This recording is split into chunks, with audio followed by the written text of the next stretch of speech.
If we could begin to grab our seats. We have some folks who have just joined us for the afternoon session, so I'm going to quickly run through a couple of the, we'll call them ground rules we talked about earlier this morning. This is intended to be collaborative, constructive, engage all of us in the room as much as possible through Q&A. The one thing we ask is that we focus the questions on policy, not on the actors behind the policy. So far this morning we've had a great interaction, but for those just joining us, the intent is not to talk about the actors or the policymakers, but to really focus in on the policies themselves. We will have up on the screen here, for those of you who have just joined us, how you can put in questions. For those of you who may have picked up a hard slip, you can write your questions on the paper, or you can text them to the 813 number or email them to that Gmail address. And also, as a ground rule, for those of you joining us, nothing in the questions or conversation will have anything to do with my service or my positions. Those will be screened out. We are awaiting the arrival of Representative Dudley, who we are expecting to have here very shortly. And also at the end of this panel, we will have a poll question like we have in the first two. For those of you who are just joining us, we'll have instructions about that later. But to ask a question, either fill out a slip or text or email to that address. One of the things we've done in the sessions this morning is try to just set the context a little bit for the context, the policy context for the issue we're about to discuss. This is the panel focused on energy and the environment. And so very briefly, I just want to lay out the current context of domestic energy policy or energy policy in the United States is broadly focused, if you think about this, on three competing but also collaborative goals. One is a secure supply of energy. Secure supply of energy for our use domestically. The other is the price of that energy, how we keep energy affordable.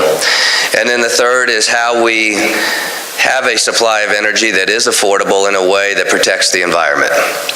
And the question is, how do we balance those three priorities? And then fundamentally, underneath all of that, is what is the role of government in aligning those priorities or in choosing how to align or allocate resources to those priorities. So securing supply of energy independence, if you will, keeping energy costs low, providing for the environment, and then what is the role of government in making those decisions. With that, we do have a distinguished panel with us today. The first person I will introduce is Ms. Susan Glickman. She is the Florida Director of the Southern Alliance for Clean Energy and its Action Fund. Ms. Glickman has worked with numerous organizations, including the Clean Energy Group, Union Concerned Scientists, Physicians for Social Responsibility, Vote Solar, and the Clean Air Task Force. She has been appointed by Governor Scott to the Florida Commission on Volunteer Service. Please recognize Ms. Susan Glickman. To her left is former Congressman and somebody who has become a bit of a mentor to me, Congressman Bob Inglis. He serves as Executive Director of the Energy and Enterprise Initiative based at George Mason University in Virginia. He did serve in the U.S. House for 12 years, representing South Carolina's 4th Congressional District. He has a political science degree from Duke and a law degree from the University of Virginia. Please welcome Congressman Bob Inglis. To his left is Mr. Buck Martinez, who serves as Senior Director of Florida Power and Light, overseeing the Office of Clean Energy.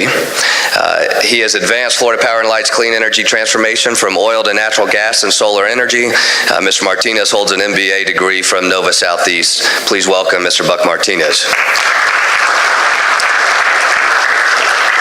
And I will go ahead and make the introduction of Representative Dudley before he arrives. Many of you know him here from home. Mr. Dudley was first elected to the Florida House of Representatives in 2012 and recently appointed as the Democratic ranking member of the Energy and Utilities Subcommittee. Representative Dudley champions renewable power and advocating for the repeal of the nuclear cost recovery fee or utility tax. We are awaiting Representative Dudley's arrival, but we appreciate him participating in this panel. With that, I would like to go for opening opening comments to Mr. Inglis, if you have some initial remarks. Great. Well, first of all, thank you, David, for doing this. I've told your congressman that it really is impressive to do an ideas conference. And it's impressive for you to take time to be here, because if this were happening across the country, we might get a better level of discourse in the U.S. Congress. Not because of members of Congress so much as it is because of you supporting a member of Congress having a discussion. It's really important. So congratulations, David, for doing this. And and I think David's framed the question exactly right. It's supply, affordability, and the environment, and what's the government's role. So what we're doing at the Energy Enterprise Initiative, traveling under the name of republicen.org, is trying to say that there's a simple role for the government when it comes to energy innovation and market forces, and that is to be the honest cop on the beat that puts all the cost in on all the fuels and eliminates all the subsidies. So folks in the renewable industry start getting a little bit nervous when I mention that eliminate all the subsidies, until they hear that, no, we mean all the subsidies, including ones for oil and gas, including under market leases for extraction of resources on public lands, including the biggest subsidy of them all, which is being able to belch and burn into the trash dump at the sky without paying a tipping fee. And if you put a tipping fee on those stacks, then all kinds of technologies become possible without near-death experiences every year to renew the production tax credit for wind, or to get to $7,500 credit for a car or something like that, but rather just based on the economics and the return on investment for investments in those kind of new technologies. And so we think that if the government fulfills that role of being the honest cop on the beat, says, listen, fellas and ladies, no subsidies, all cost in, now compete, that what we will see is radical change in the world of energy. The supply will increase because some of it will come from sources that are pretty much inexhaustible. For example, the sun. We hope it's inexhaustible. Then it'll be affordable because the comparison will be between the true cost of the existing fuels, the incumbent fuels that have some hidden cost to them, that now get revealed, and then those new fuels take them in a fair competition. It's tough if you're one of those existing fuels, the incumbents, but that's sort of the way it goes in the free enterprise system, if you believe in free enterprise as we do at republican.org. And then the environment benefits because we believe that this is an economic problem that has an environmental consequence. You fix the economics, the environment will take care of itself. If you try to do it the other way around, you get involved in all kinds of clumsy government kind of mandates and regulations. If you just fix the economics, then the environment follows, because we're going to get these cleaner fuels. And I just point out here in conclusion of these opening remarks that I heard an interesting statistic recently that in 1900, the railroads constituted on the New York Stock Exchange, they were 80% of the weight of the New York Stock Exchange. Now, of course, they're no longer in that position, and companies that didn't exist in 1900 occupy that position. Companies like Apple, technologies that didn't exist. And so what I would submit to you is that that's where we are headed in energy. And it's going to be dramatic. I crossed the bridge 5 times yesterday, going back and forth between Tampa and St. Pete. It wasn't terribly efficient, and the carbon footprint did not look very good. But I would suggest to you in the future, it will not be in the rental car. It'll be in a car dispatched by Uber that has no driver. And rather than the 4 or 5 lanes that are out there, it may be reduced to 2 lanes, and the rest of it will be green space because we're picking up this concrete and getting rid of it because we won't need it, because the cars will be traveling at 60 miles an hour within inches of each other because they'll know where each other is. They won't have a driver, will be productive. And meanwhile, our homes will be powered probably on our own with a little bit of backup from the grid, because there'll be better batteries somewhere in a closet that are collecting from the sun the energy that then runs your house for the rest of the day. There'll still be a role for people in the grid in supplying major users of energy. But it's going to be a very different world. And by the way, we'll also be saying to the Middle East, see if you can drink that stuff, because those Uber cars will be driving on the same batteries that are in your closet. And the result will be, it's a much safer world where we don't fund terrorists with the purchases of gasoline. And it's an exciting time to be alive. And it's an exciting time to be at a New Ideas Conference. So thank you for having me here. Mr. English, thank you. And Mr. English, you may not have met one of our local state senators, Jeff Brandes, but I can see him smiling from here when you refer to driverless Uber cars with little footprint. Jeff will be on the transportation panel following us. I'm sure he'll affirm exactly what you just said. Following Mr. English, Mr. Buck Martinez. Well, thank you, and good afternoon. And boy, what a pleasure to basically hear Admiral Kirby and some of the ideas and thoughts he had. So, Congressman, thank you for taking the time, and we really appreciate having a thoughtful leader leading these kind of discussions. Like all the issues today on the agenda, energy is a very complex issue, and we basically heard some of the futuristic views, and obviously we applaud that. I think it's important, though, if we're really going to truly have an intellectually honest debate about energy, I think we have to basically dig deep beyond some of the sound bites. And just like we have energy on the panel today, we also have education and transportation. And we all want the best for our children. I know, gosh, being a dad now and a grandpa, I want the best education. And we're all striving for that, but we also understand all the issues associated with it. On the transportation sector, I did get a chance to work on some of the initial concepts and ideas related to that driverless system. And it's happening today, guys. It's available. Think of a system where parents don't have to worry about their kids driving. Think about a system where you don't have to worry about car insurance. Think about a system where you don't have to worry about the safety of anybody in your family.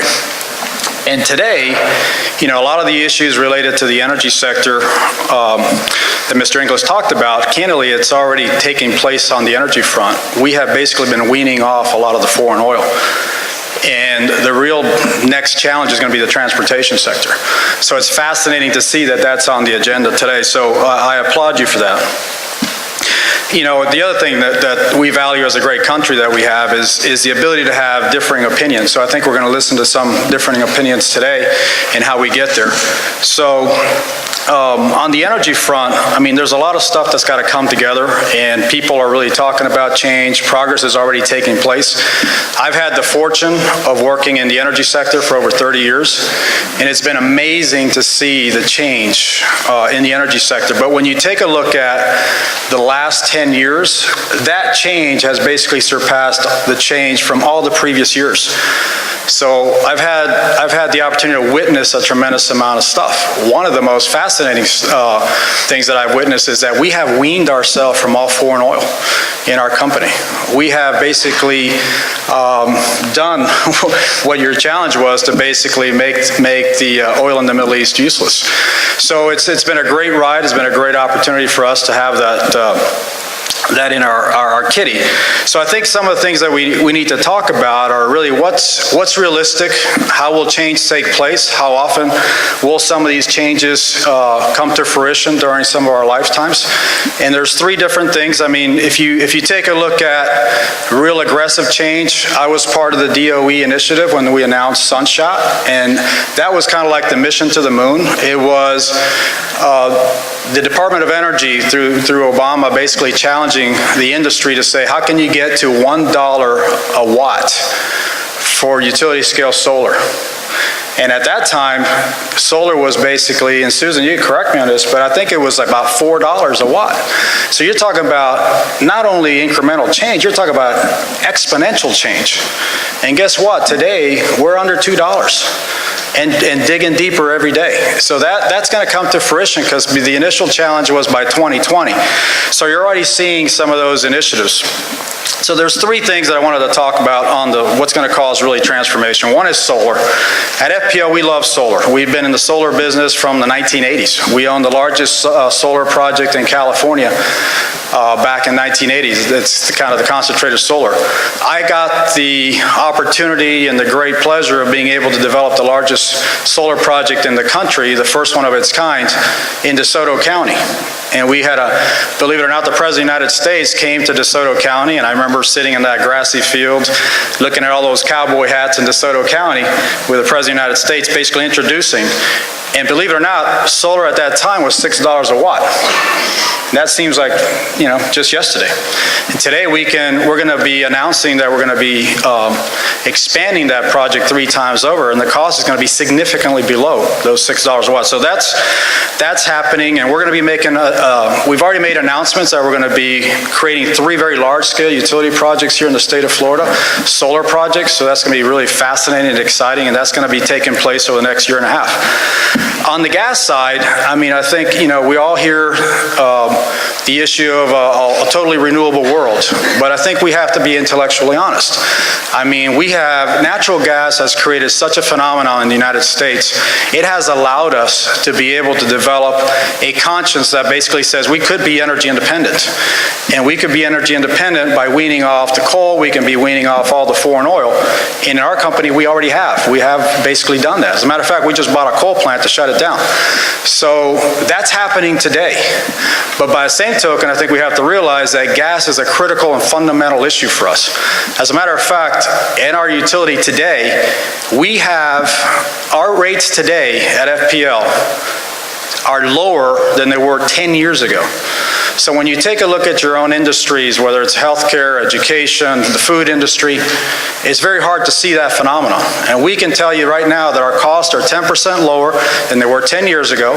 Our emissions are significantly better by some of the initiatives that we put in place.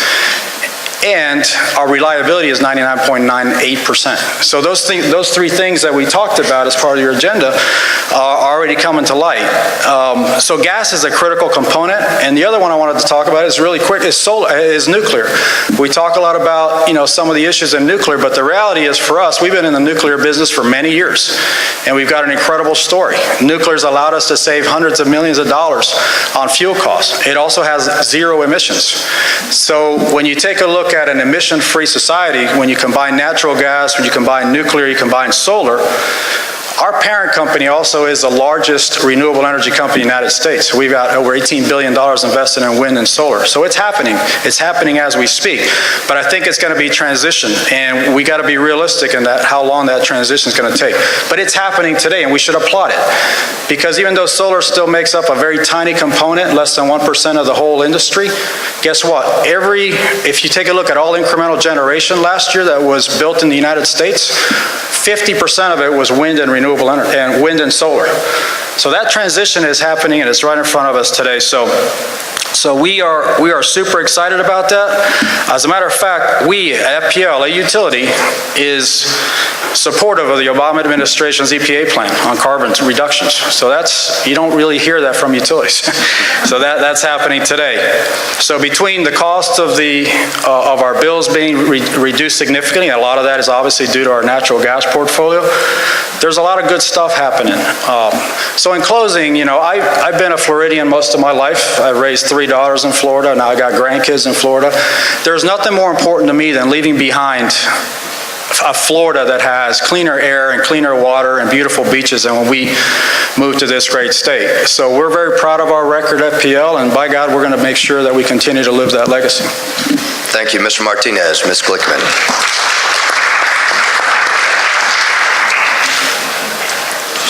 Thank you. I wanted to start, really, I appreciate Congressman Jolly, and you are my member of Congress, and Senator Brandeis is my state senator, and I really wanted to acknowledge Congressman Young, who this is, his dream. I was involved with the center, and I wanted to thank Bill Law and Dave Clement and the provost, Jim Oliver over there, and also County Commissioner Janet Long, who actually was on the staff at that time when we had the oil spill, and we had 3 symposiums here, and this was before the center even had a name. So I feel very honored to be here and kind of proud of what's happening, and the fact you want to make this a regular event in our community, I think is tremendous. So just wanted to say that. So I want to just start a little bit on kind of the current state of affairs on energy and energy policy in Florida, and shift to sort of what we need to do and some of those big ideas. I go back to working on climate and energy issues since 1999. It was sort of me and Swiss Re, the largest reinsurance company in the world. The reinsurers were on board way early before most folks were. What happens in Florida, we currently send more than $50 billion a year out of state. That accounts both for the transportation side as well as the electric sector. One of the things that has happened that is new, when I first started, we talked about the electric side and the transportation side, and now they're intertwined, which I think is fascinating just to begin with. We also have a real problem in Florida, a very dangerous problem, and that is our over-reliance on natural gas. This will be a little bit where Buck and I will mud wrestle just a touch, but we are now 62% reliant on natural gas, and as already has been mentioned, the big driver that's happening out there that is going to shift the dynamic is the US EPA carbon limits, and we have a moral obligation to future generations to limit carbon pollution. We were around 290 parts per million of carbon in the atmosphere for around 1 million years, and we had the British Industrial Revolution, the American Industrial Revolution, and we are now past 400. And on a business as usual scenario, I see 600, I see 800, and to be at 600 parts per million of carbon in the atmosphere, we create a very inhospitable planet. So what are we doing in response to that? We are going to, for the very first time, have limits on carbon pollution. And in Florida, that means we need to have a 38% reduction. So the question becomes that ought to underpin this whole conversation, particularly based on Florida, is how do we meet those carbon reductions?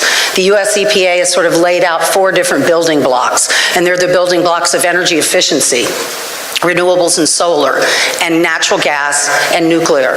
So the question for us is, are we going to meet these reductions in the least cost and least risky way, or are we going to spend the most? Because I come from Tallahassee, even though I live just a few minutes away from here, and there's been several presentations to the various energy committees about the Clean Power Plan, and there's been a lot of sort of moaning about how much this is going to cost, and it's going to cost so much. And I would challenge you, I don't think that's true at all.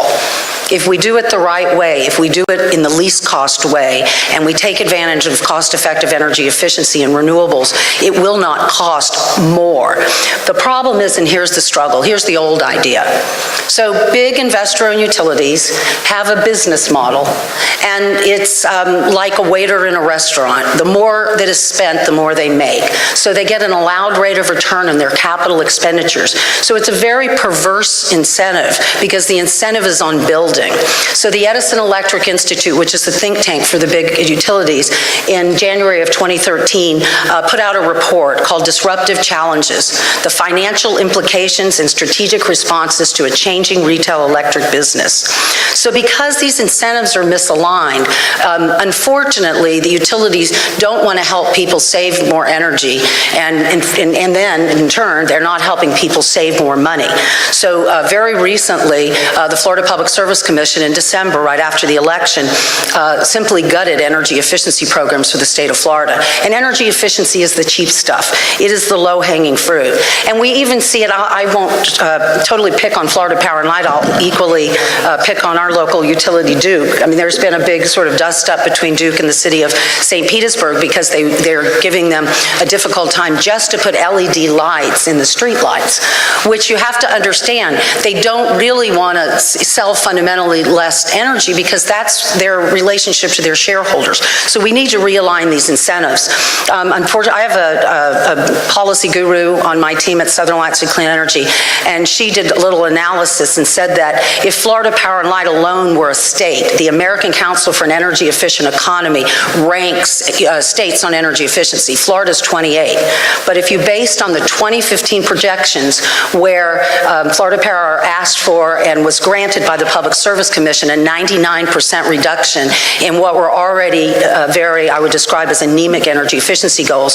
So if Florida Power and Light were a state, the ACEEE would rate them 49th. So we can do better. We need to take advantage of these least cost options. I'll give you an example. I was in Orlando yesterday. The mayor of Orlando is doing tremendous things. They've set out on a course to do building efficiency. They're building a new police station. It's a $40 million police station, and they are paying $20 million, half of it, with energy efficiency savings. So to think that we're not doing it and to have sat through any number of these presentations and to have people say the Clean Power Plan is going to cost a lot of money. Well, it costs a lot of money if we do the most expensive thing. And I know that you're going to hear from Representative Dudley more on this, but new nuclear power plants from Florida Power and Light is still looking at adding 2 additional reactors. And when in 2006, the early cost recovery law, which Representative Dudley will speak to, was passed, the utilities said those plants would be $5 or $6 billion. And when Duke finally canceled the plant they were planning in Levy County, the price tag was $25 billion. So even if you are somehow a fan of nuclear energy, do you really want to pay $25 billion when you could get 2 or 3 times as much energy need met with different kinds of energy needs? So I will wrap it up with the fact is in the 21st century, as Congressman Inglis said, we are going to create and consume energy just vastly different than we have in the past. So we really need to have these open kinds of dialogue and start out with a clean piece of paper. And if that means changing utility regulations so utilities can be rewarded for helping people use less energy, then let's have that honest conversation. Florida has policies. We do not have a target for efficiency. We are one of only 5 states that has a prohibition against the third-party sale of electricity, and I am here to announce, hot off the press, just today, the Georgia Senate passed a third-party sale bill. The House has already passed it, so it's on its way to the governor. So we are about to be one of only 4 states that does not allow the third-party sale of electricity. So the world is changing. I feel fortunate to be part of that and to have worked on energy these many years and to continue this. So I look forward to the discussion. Thank you, Ms. Glickman. Buck, you still staying with us? Look, I'm all over it. We welcome an intellectually honest debate. Right. Representative Dudley has just joined us straight from Tallahassee, soaking wet. So welcome, Representative Dudley. We are making opening comments. If you have any opening comments, we'll go to Q&A from there. Thank you for inviting me here today. I'm honored to be here. Thank you very much. But for your dropping your name, I probably wouldn't have gotten the rental car quite as quick. But I said David Jolly, and the lady, she perked up. She said, "Well, I love David Jolly. Let me help." I'm like, "Well, great, So just a little introduction. Was this the same rental counter I was at in Tallahassee last night at 1 o'clock in the morning? Because that might be why. Because I rented 2 vehicles. We were big spenders last night.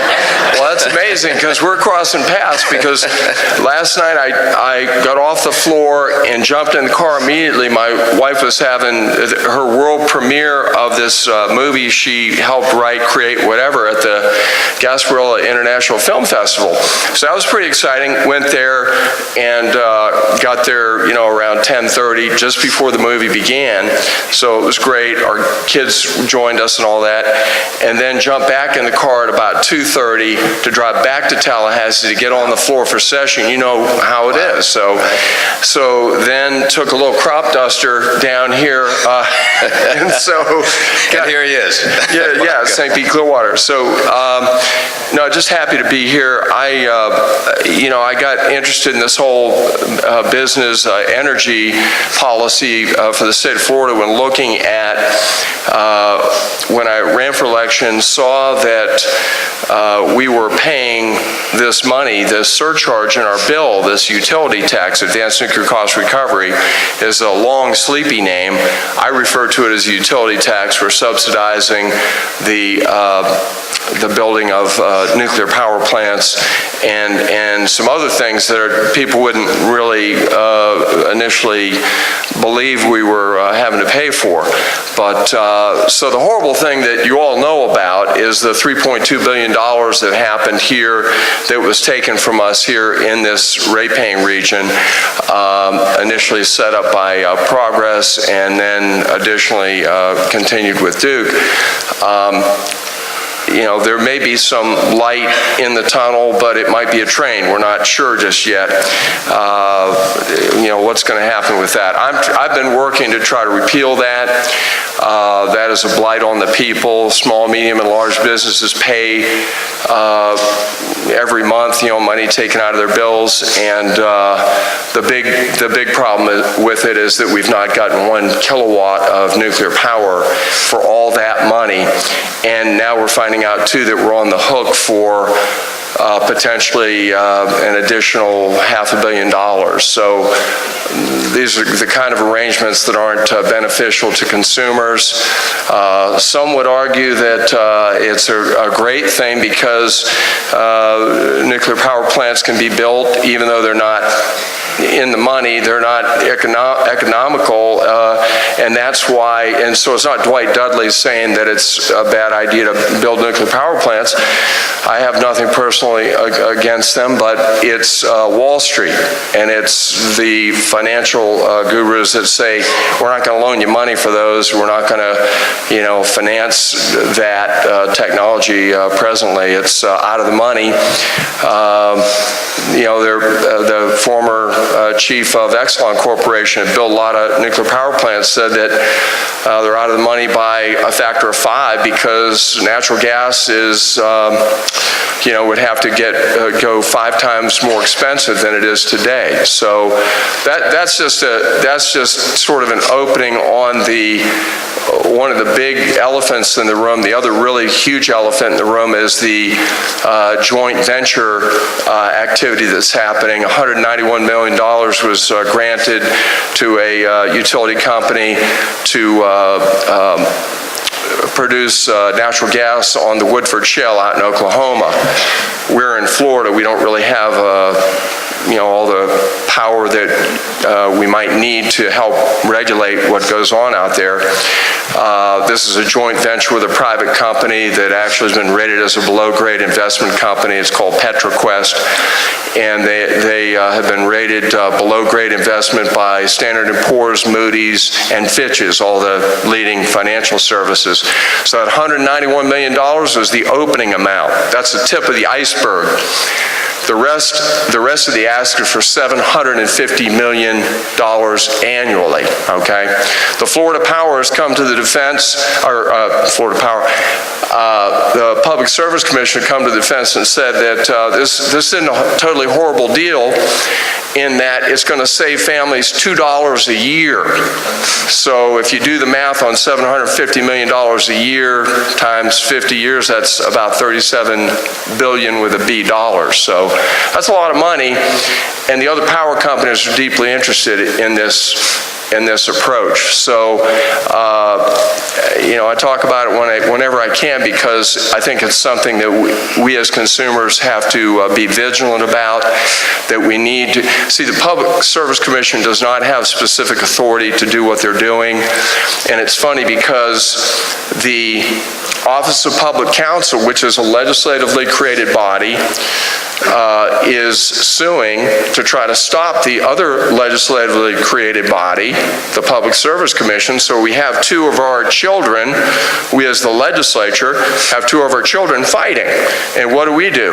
We go out to dinner while they slug it out. that may not be showing the kind of leadership that we need.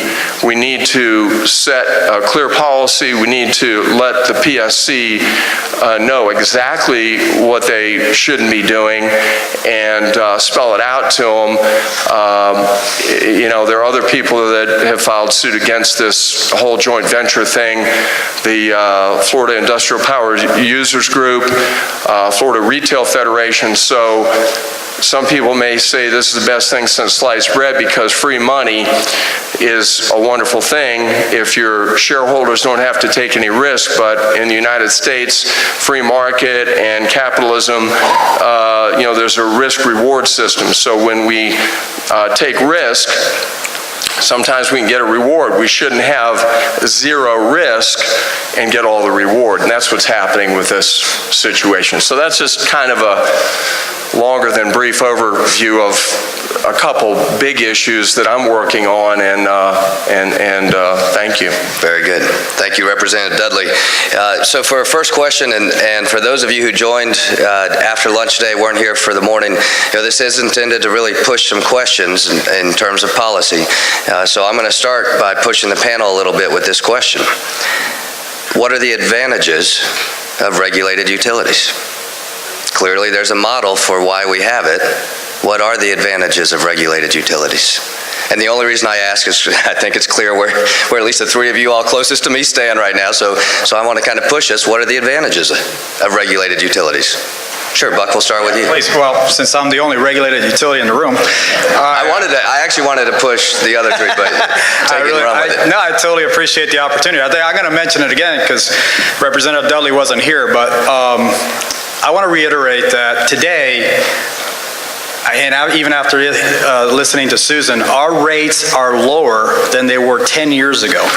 Our emission profiles are significantly better than they were 10 years ago, and our reliability is better than it was 10 years ago. So when you look at the regulated utility model in Florida, especially being a peninsula where it's very hard to get access in and out, it's working very well and very nicely. So I actually applaud the Public Service Commission. When I hear the things about gas reserves and what have you, we have today, over the last 5 years, we have modernized, and that means basically changed the configuration of 3 1960s vintage oil plants. We converted them to natural gas. Those natural gas plants are basically used the turbines that are 33% more efficient than what was there before. We had a heat rate over 10,000 BTU. The heat rates today are about 6,400. That's like taking an old clunker and turning it into a Prius. And those gas plants are basically 98% particulate emissions cleaner, 50% carbon dioxide cleaner. So that transformation has been going on. What Representative Dudley is talking about on the reserves, I want to go back to Admiral Kirby and say KIP, keep it in perspective. The reality is that today we are the largest purchaser of natural gas in the United States. We purchase over $3 billion. The regulatory compact in Florida basically says that the ratepayers are at risk for every purchase of gas. So right now, we purchase gas at whatever that market dictates. By purchasing reserves, it allows us to hedge against fluctuations in gas pricing. So when you hedge, you typically want to hedge at its lowest point. That means today, if you're at $2 or $3 MMBTU natural gas, that's when you want to hedge, because you're basically securing basically an insurance policy against escalation, and it's de minimis, basically what the 191 million represents. So we are in a position where we believe that this is a huge opportunity to basically lock in and continue to lock in the very low prices for our customers. So these are some of the benefits associated with being an electric utility. So I just want to make sure the audience understands that there's a rationale for this, and the rationale is to continue to drive the best utility model in the country, which we believe is our model. For 8 years in a row, we've been voted the most admired company by Fortune. So that's pretty good. Buck, what pushed you towards those improved metrics? Was it the regulators or market forces? No, it's market forces. I mean, it's funny. I'll give you a quick story. We were hosting a number of Chinese utility guys at FPL, and overlooking Juno Beach there, and one guy says to me in a very, very broken English, he says, oh, you guys should be charging a lot more money. I'm like, why would we do that? He goes, because you can. I'm saying, so he says, we're in the utility business in China, they're owned by the government, they're allowed to basically charge whatever they want. Kinds of things you can do. Put your money where your mouth is. Shareholders, spend that money. Great. You want to get, make all that money doing that. That's wonderful. But it's not the traditional role. It's not the role of a ratepayer to have to do that. Deregulated utilities, we talk about, and I'm not going to knock FP&L for having a reasonable price, because you do. You have a reasonable price. But all this taking of the money from the ratepayers is not a healthy thing, not an American model. That's some other kind of model. The power in other states is less expensive. In Texas, and maybe not compared to you, but some of the utilities, the IOUs in the state of Florida, are 30% more than power you can buy in Texas in a deregulated state. So the sky is not going to fall if it's a deregulated state. It may fall for FP&L or the other IOUs, and here's the other thing, folks. If all this money is being taken from us to subsidize their exploration and production of natural gas, and they didn't mention there's a thing called NGLs. It's called non-gas liquids, also spelled OIL. So if you have 50% liquids coming out of the ground, you get to produce that if you're FP&L or PetroQuest joined with FP&L. So here the ratepayers are paying to subsidize the production of natural gas and oil. So, guess what? If there's an explosion at the well, if there's a fire, if they hit a dry pocket, you can't see what's 10,000 feet under the ground. There's all kinds of great technology, but there's not certainty. You can have a hole that you drill that produces for 6 months, or it could be 6 years. The half-life, according to the PSC, is about 7 years. So that means a lot more drilling, a lot more wildcatting. The guidelines that have been approved so far do not prohibit wildcatting. Those specific questions were asked in the PSC hearing. So just to mention a few things in terms of the concern, there are ways to cover that whole worry about volatility in gas prices. Widget without emissions, but their price point's a little bit higher. The reason their price point's higher is they don't dump on their neighbors. I'm getting the cost. Milton Friedman wrote a book in 1975, the title of which, There's No Such Thing as a Free Lunch. There is no such thing as a free lunch. Endless Industries is currently dumping on its neighbors. And I will keep on doing that as long as you, society, let me get away with it. But if you make me accountable, even biblically accountable for those emissions, the competitor across town beats me. That's tough for me, but it's good for the rest of the market. And it's an exciting thing, because then we got a new widget maker, and I'm out of business. It's sad for me, but it's great for everybody else. So let me ask you a question from the audience to push the conversation a little bit on this one. Does the carbon footprint of the U.S. even matter if the rest of the world, China, India, and others, isn't equally concerned or abiding by the same regulations? I would just say, it doesn't matter unless we can get that border adjustment. If you can't get a border adjustment, if I were in David's spot, I would vote for a revenue-neutral carbon tax that weren't border adjustable. Because if you don't do that border adjustment, you're not fixing the problem. Buck, did you have a comment? My view on this whole thing is, we can't control what China and everybody does. I think what we can control is our own actions. And to me, it's an issue of leadership. And if it's going to begin, it should begin with us. And we have an obligation to our country. We have an obligation to our citizens. We have a next generation that we have an obligation to. So we can continue to ignore what to do here because China's going to ignore it, or we can continue to ignore it because it's going to happen anyways in India.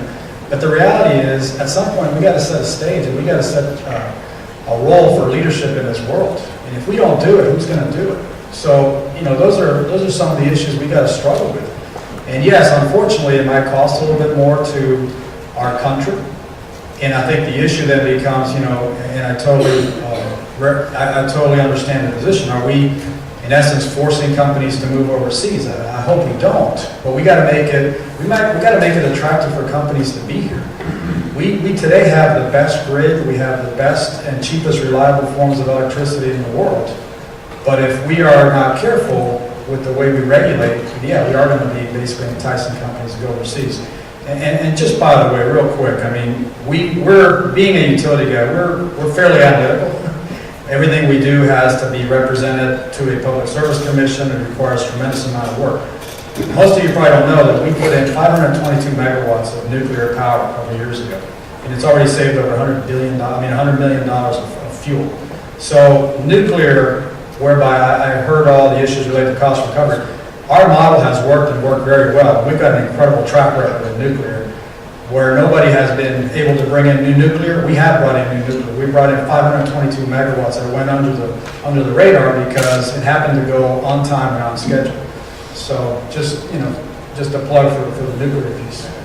Next question, this is for Representative Dudley, because you worked so hard to get here in the rain, but I'm going to hold you to 60 seconds or less. This is your softball from the audience. Do you think the Public Service Commission needs to be revamped or more regulated? Big time. I sure do. Thank you for that question. Thank you, Congressman. Absolutely. The Public Service Commission, I refer to not so reverentially as a toothless lapdog.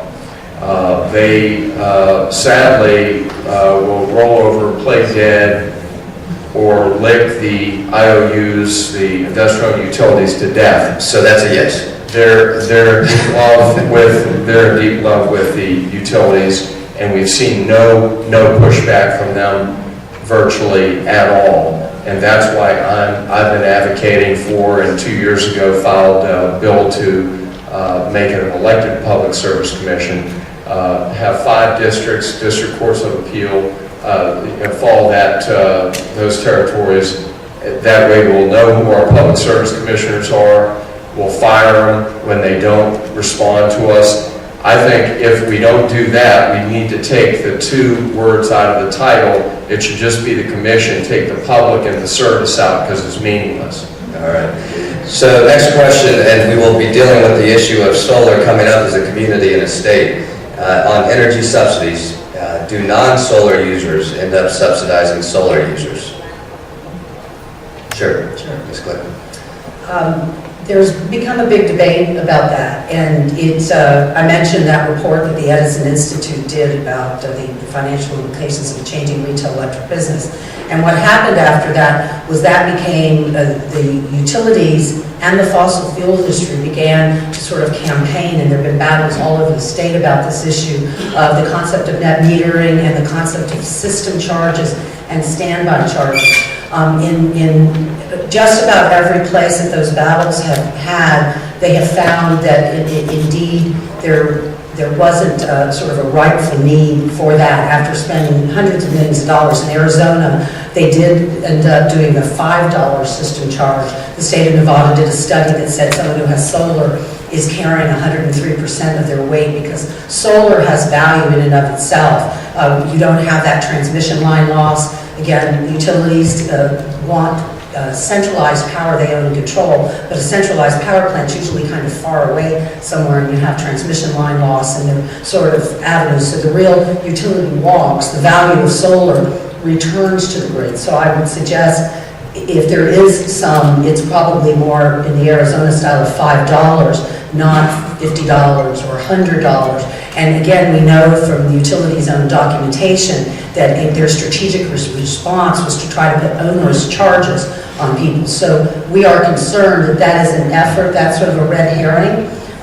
The cost of solar had just come down so much. It's dropped 80% in the last 5 years. It dropped another 20% in 2012 alone. The jobs in Arizona, they've got 9,000 solar jobs, and the costs keep coming down. So let's look at it, sort of a whole true cost thing. What does it mean to the state of Florida to send $50 billion each year, each and every year out of state? What if we kept those energy dollars here at home working in the community? And actually, you can't outsource an energy efficiency job or a solar job, right? So, we have a sort of poor utility planning And Dwight is actually correct about the Public Service Commission. They've been what's known as a term of art as captive to the utility. We don't do integrated resource planning where you put supply and demand on a level playing field and you figure out the least cost options. And the last thing I'll say is Georgia is bringing 850 megawatts of solar online with no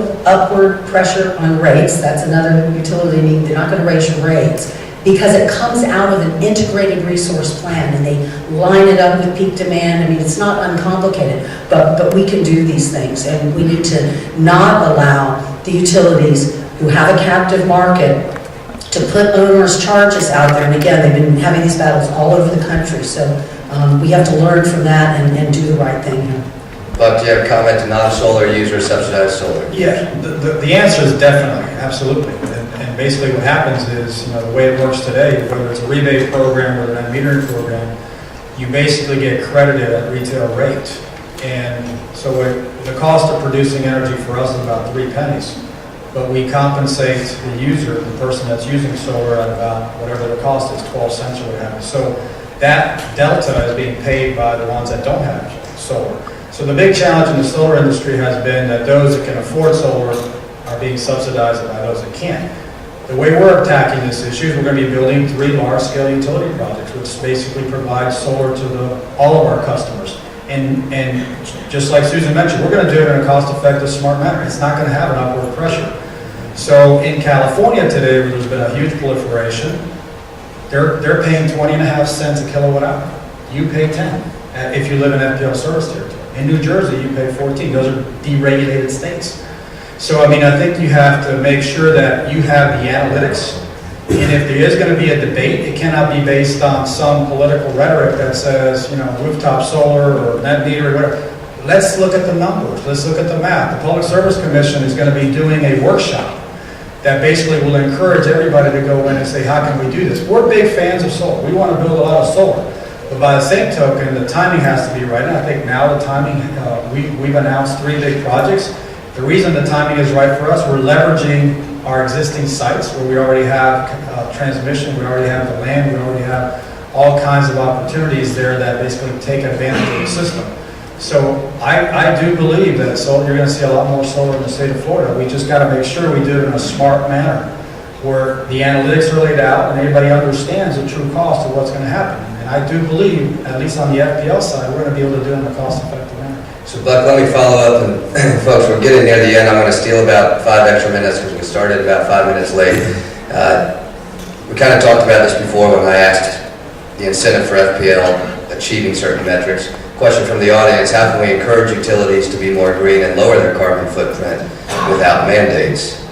So your move towards solar, will you describe the incentive that got you there? Absolutely. Or was it mandated? Look, we've been looking at solar, I mean, Susan can attest to it back since, 07, 08. We actually have a living lab at our solar facilities that I actually put in, which is on our roof in our facility. We have many different panels, different technologies.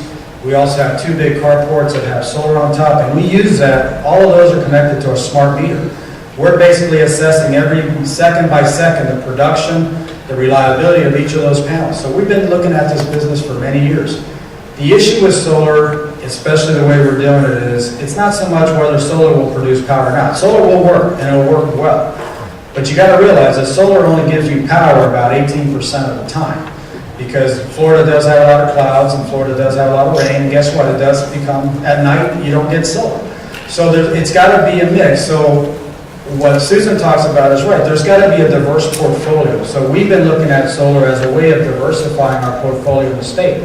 So by having a portfolio of nuclear, natural gas, and solar, and now more solar, a lot more solar, you're basically ensuring that those metrics will be met. Because today, we do meet the EPA standards. Believe it or not, we're probably the only utility in the nation that does meet the new requirements of the EPA. So there is no additional cost to it. Because we anticipated a lot of this, we already got a portfolio that has clean natural gas, nuclear, and solar. So we're going to be ramping up more of that, and most of the new technology, if not all the new technology that we bring in, is going to have that kind of profile. So we're incented to do it because it's the right thing to do for our customers. All right, Representative Dudley, follow up. Germany has half the sunlight that Florida does, and they're the leaders of solar in the world. I don't think we need to change the signs coming into the state, the intermittently cloudy state. That's what the utilities like to call it. We have intermittent clouds. I think the whole world has intermittent clouds last time I checked. So sure, there are some places that are better than others, like deserts and High Pinion Desert and so on are a little better, and maybe even a lot better. But still, we have tremendous potential here, and the costs are going down dramatically. They're talking to Dr. Peter Betzer. He said that a friend of his in the business is saying that they're testing a panel that costs 1/10 of the panels that cost today. So imagine where that would put the United States in leading in solar technology if that panel works out. So Just real quick, Germany, if you look at Germany, have we done what Germany did? It would have cost our customers $81 billion. And guess what? Today, Germany's emission profile is worse than when they implemented solar, because they had to shut down their nukes and they had to start their coal plants, and solar wasn't providing them the energy. So the point is, you want to do things in a smart way. I totally believe that Florida is going to have a large proliferation of solar. We are going to lead the way. We're leading the way all over the country. But I'm also, being a regulated utility, we have to make sure that whatever we do is in the best sense for our customers and ensures reliability, cleanliness, and cost. And that's what we're laser focused on. So 2 remaining questions, and Ms. Glickman, we'll start with you on this. Stanford professor Dr. Mark Jacobson stated last week in Tampa that the U.S. can be powered 100% by wind, water, and sun by 2050 at a capital cost of $1 trillion with a 15-year payback. What can we do in Florida right now to move our state towards this goal, and do you agree with Dr. Jacobson that it's attainable? I can't speak to the specific amounts of money, but I think that we will head that way. We are headed that way. I mean, we currently get less than 1/10 of 1%. And, there's a company right in Tampa, WTEC, and they built the 35-megawatt solar system in Austin, Texas. I had the privilege of going to my alma mater, the University of Texas, and seeing that system a couple months ago at 4.9 cents a kilowatt hour.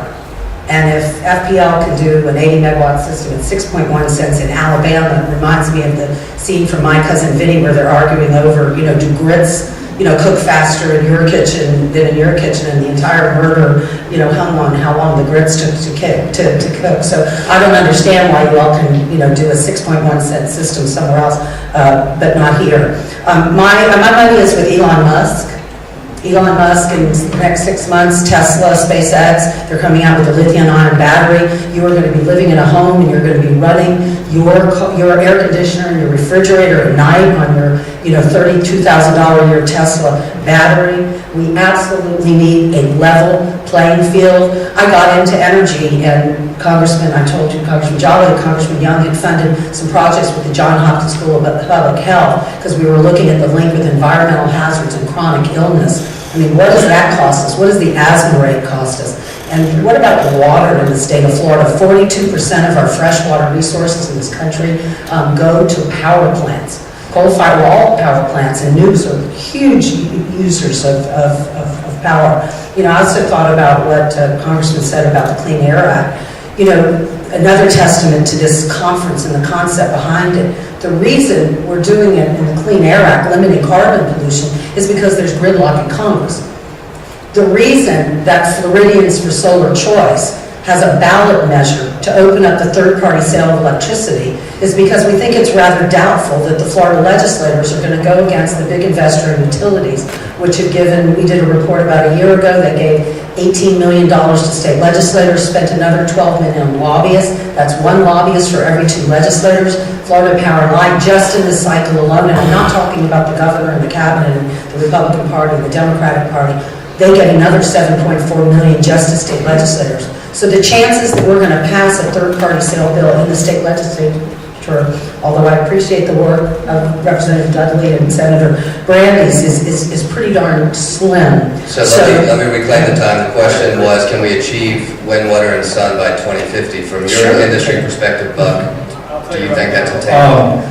One of the most fascinating things that's going to happen in Florida is besides the proliferation of solar is going to be ocean energy. So off the Atlantic coast, we have what we call the ocean currents. And the difference between ocean currents and solar and wind is it's not an intermittent resource. So what happens today is when there's a big cloud over Florida, all that 75 megawatts or 100 megawatts of solar ramps down, and then the system has to figure out a way to ramp it up. Ocean currents are 24/7, 7 days a week. They're providing energy constantly. There's over 1,000 megawatts of capability on the Atlantic side, and it goes from the Keys all the way to Vero Beach. That is going to be huge as an opportunity because, again, it's free fuel, and basically it's emission-free, and it's going to be able to leverage the resources. Imagine if we can have our natural sunshine and we can have our oceans to provide the energy. It is doable. So last question for the panel, and we'll need to keep it a little brief, but I think it's one that each of you will have an opinion on, and I want to start with Mr. English. The foundational question that arrived up here from several people is, how do we continue to reduce the cost of energy? Through competition in a fair marketplace where everyone's fully accountable for all their costs. And the government is just the honest cop on the beat that makes sure everybody competes with all their costs revealed, not hidden in some ways through costs that aren't properly attached to their smokestack or to their other activities. Ms. Glickman? I completely agree with that, and I mentioned this idea of integrated resource planning, where you have a transparent planning process, and then we can see that, and you have stakeholders involved. And as they reduce the cost, fuel cells is another thing. There's Dr. Jim Zenny at Florida State University has developed a material called Bucky paper that they're replacing the platinum fuel cells. So you have innovation, and it keeps getting cheaper, and it's just like your cell phone. We all were there, right? We had $600 Blackberries, and now they give you the phone for free, and it's going to be the same thing. You're going to sign a contract like you do with your phone. They're going to put solar up for free, and you are just going to come off the grid at some point. But then, just like Texas, that's exactly what they do in Texas. And you have utilities that provide the distribution and the transmission, and then you have others that sell, and that's where we will end up. Our utility regulation will change, and we will meet the need, and the cost will continue to come down, and I do agree with Buck about tidal energy. Tidal energy, wind from other states with the high voltage that probably is coming to you in Congress, the high voltage transmission lines is another way, because wind is really cheap. We can meet the energy needs from 4 states, so I think we can do it. Representative Dudley, reducing energy costs. I think shackling the individuals to be able to deregulate is a great idea. Simply allowing producers of renewable power to be able to sell their power in an open market like good Americans, where we sell, if we have an orange orchard, we're able to sell the oranges, just because somebody else grows oranges doesn't mean we shouldn't be able to sell ours. We shouldn't have to eat them all or sell them at wholesale. That's the situation today with regard to production of renewable power. So by the amendment, I worked on this amendment. My amendment had no limitation, but I'm very excited about this amendment. I think thank you for the